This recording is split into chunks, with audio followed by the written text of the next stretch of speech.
Bonjour à tous et bienvenue sur ce nouveau tutoriel Blender consacré à la profondeur de champ. On va apprendre à réaliser une mise au point sur un personnage ou un élément de notre scène et avoir un joli flou d'arrière-plan. Donc pour ce faire, j'ai créé deux scènes, une pour le moteur de base de Blender et une pour le moteur Cycles, qui est plus réaliste mais en même temps plus long et plus coûteux en mémoire et en ressources, etc. Donc là, j'ai fait une petite scène de nuit sur le moteur de base.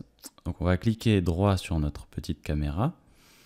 Dans l'onglet des Properties, on clique sur la petite icône de caméra. Et nous, on va s'intéresser uniquement ici à l'onglet Depth of Field. Voilà. Et dans le display, on va activer les limites. Qu'est-ce que ça fait? Qu'est-ce que ça a pour effet? Vous voyez, cochant et décochant. On active en fait les limites de la caméra, c'est-à-dire le point d'arrêt où on verra plus en fait les objets, et également la distance de mise au point. Voilà. Donc nous, on va s'intéresser à la distance. Vous pouvez également ici choisir un objet sur lequel vous allez faire votre mise au point. C'est possible. Moi, je vais faire par la distance parce que je trouve que c'est plus précis. Ça donne de meilleurs résultats, enfin, d'après ce que j'ai vu. Donc là, vous déplacez votre curseur, votre petite croix. Moi, je vais le mettre devant le nez donc, du personnage principal. Voilà. Maintenant qu'on a fait ça, on va tout de suite passer au Node Editor. Ça va être notre deuxième étape. Ça va aller assez vite. On clique sur Use Node si vous n'avez pas déjà ça d'activer. Et comme là pour l'instant on ne voit pas le résultat, on va le voir assez rapidement. Vous faites Add Input, on va ajouter une entrée, donc ça va être notre Render Layers. Maintenant qu'on a fait ça, on va ajouter la sortie, output, la sortie composite, donc c'est la fin de notre compo. Je vais augmenter un petit peu la taille, comme ça vous verrez bien. Ok, et entre les deux, on va mettre un filtre qu'on appelle le filtre de focus. C'est ça en fait qui va nous permettre d'avoir notre mise au point, notre flou, etc. Donc, on relie l'entrée image à l'entrée image du filtre et on relie l'image à l'image du composite. Une fois qu'on a fait ça, on va regarder un petit peu, on va lancer un rendu pour voir si on a un résultat. Ça va prendre peut-être quelques secondes. Pas tout à fait une minute. En fait, comme j'ai utilisé pour la peau, j'ai utilisé un matériau qui donne un petit peu un aspect peau, quoi, en fait, tout simplement. Et voilà, ça prend un petit peu de temps et on va vite voir. En fait, je vais laisser, une fois que le rendu est calculé, je vais laisser l'image à l'écran et vous verrez qu'on aura nos modifications qui s'afficheront en temps réel. Voilà. Une fois qu'on touche juste au composite, voilà, le rendu se fait en temps réel en fait, c'est beaucoup plus rapide. Tandis que là, on doit attendre un petit peu, voilà, ça prend un petit peu de temps, mais rassurez-vous, ça prend toujours beaucoup moins de temps qu'avec le moteur Cycles. Ça, c'est sûr et certain. Donc, qu'est-ce qui se passe? Tout ça pour rien. On n'a pas d'image. Pourquoi on n'a pas d'image? Simplement parce qu'on n'a pas activé le Z-Buffer. Une fois qu'on active, on voit tout flou. En fait, le Z-Buffer, c'est des nuances de couleurs qui vont nous donner des informations de profondeur dans notre image. Voilà, tout simplement. Et on doit absolument relier cette sortie du Render Layers à l'entrée du filtre. Parce qu'en fait, ça, c'est la valeur de notre distance qu'on a précisée. Donc maintenant qu'on a ça, on est assez content. Mais on n'a toujours pas de flou, d'arrière-plan, voilà. Alors maintenant, on va zoomer là-dessus, sur notre filtre. Vous avez plusieurs options. Moi, je vais m'intéresser à f-stop. Qu'est-ce que f-stop? C'est la valeur de mise au point, c'est... non, comment dire? Pardon. L'ouverture focale, voilà. L'ouverture focale, plus vous mettez un chiffre petit, et plus le flou sera important, en fait. En réalité, plus le chiffre est petit et plus l'iris est ouvert. C'est paradoxal. Et là, hop, on a notre flou d'arrière-plan. Tout simplement. Et vous avez évidemment d'autres réglages. Le maximum blur, vous pouvez mettre encore plus de flou derrière si vous avez envie.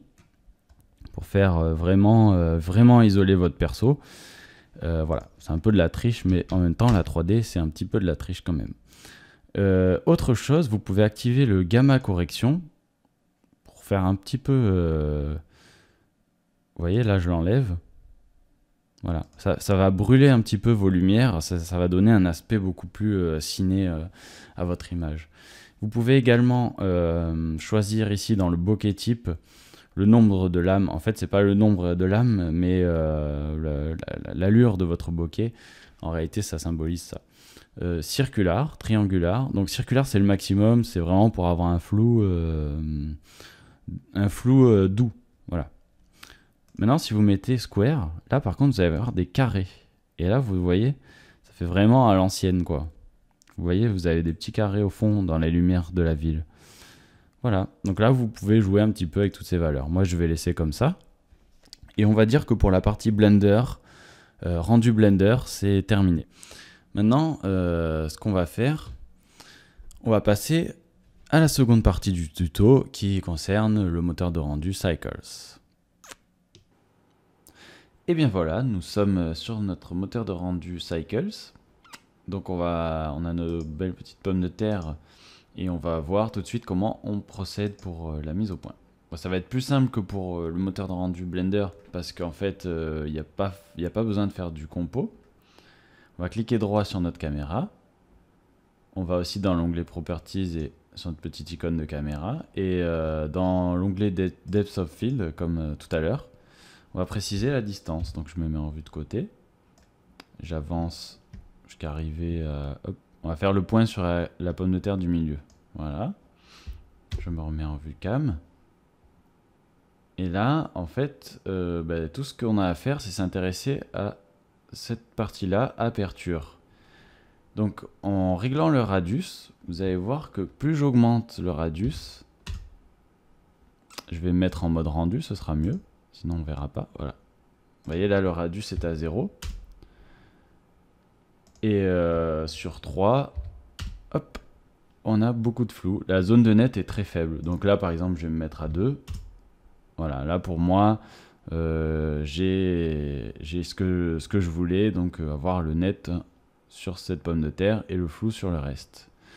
On peut lancer un rendu et voir ce que ça donne. Bon, ça va être un petit peu long. Je pense que je vais couper. En fait, comme j'ai poussé les détails au maximum, le niveau de rendu au maximum, ça risque de prendre un petit peu de temps quand même. Et bien voilà, notre rendu est effectué. Et comme prévu, hop, on a notre joli flou autour de la pomme de terre. Et bien donc voilà, le tutoriel est déjà terminé. Vous voyez, c'était assez rapide. J'espère que ça vous a plu, que ça vous a appris quelque chose, et je vous remercie de l'avoir suivi. Et je vais revenir donc la semaine prochaine pour un nouveau tutoriel qui concernera soit une technique de Blender, soit une technique de Unity, je sais pas encore. Et il faut savoir que j'ai donc une vidéo de paysage qui est en préparation, que j'ai fait sur Unity. Et donc je sais pas, peut-être qu'elle sera aussi disponible la semaine prochaine, mais je penserai plus la semaine d'après. Voilà, donc n'hésitez pas à vous abonner, à mettre des pouces sur mes vidéos, et je vous dis à une prochaine, et puis à bientôt.